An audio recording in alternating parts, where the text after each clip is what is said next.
почитуван председавач, почитуван колега Велковски, ова што го говорите вие за транспарентноста не се однесува на тоа колку е транспарентен председателот или колку се транспарентни работните тела. Тоа се однесува дали имаме архива, дали имаме стенограми, дали имаме објави на сајтот на Собранието и вие добро тоа го знаете и не сакам тука да спинувате со тие проценти затоа што заедно бевме на еден настан каде што се кажуваше.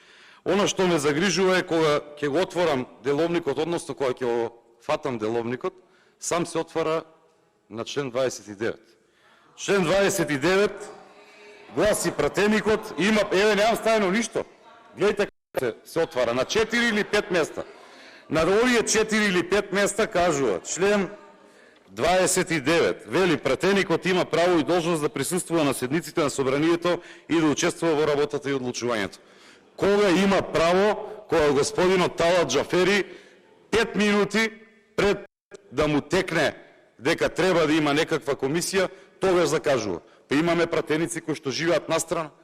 И оваа интерпелација во однос на процедурата мене навистина ме загрижува дополнително и она што се подгреваат тука етнички тензии. Никој не спомна, па ние поднесовме и против Мираковска, не е албанец етнички, и ќе поднесеме и против секој останат председател на комисија кој што го прекршува деловникот. Довербата во Собранието е 8% или 7%, почитувам господин Велковски. Не е транспарентноста 70%, тоа е небитна бројка. Она што второ се отвара, членот 90. Членот 90. Говорникот е должен во својот говор да го почитува достоинството на Собранието. Повеќе од 90% од процедуралните говори кои што ги имаме се однесуваат на ова, затоа што нема достоинство. Нема достоинство затоа што се свикуваат седници кога ќе им текне.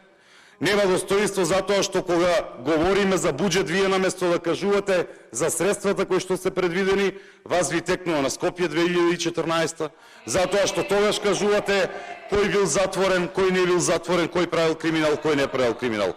Достоинството не се почитува. Редот не се почитува.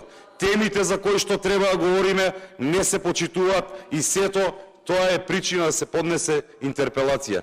На крајот на криштата, и ова ќе падне денес. Јас знам дека вие секако ќе си гласате за да обстане господинот Талат Џафери. Видете каков пример оставате на идните генерации. Дали е дозволиво вашите деца и моите деца да гледаат како се тегнеме ваму наместо да исправиме оваа наша држава? Дали е дозволиво некој да ви се обраќа со сус или со било како, а вие тука да плескате раце? Тоа е најголемиот проблем. Благодарам. Контрреплика пратеникот Диме Велковски.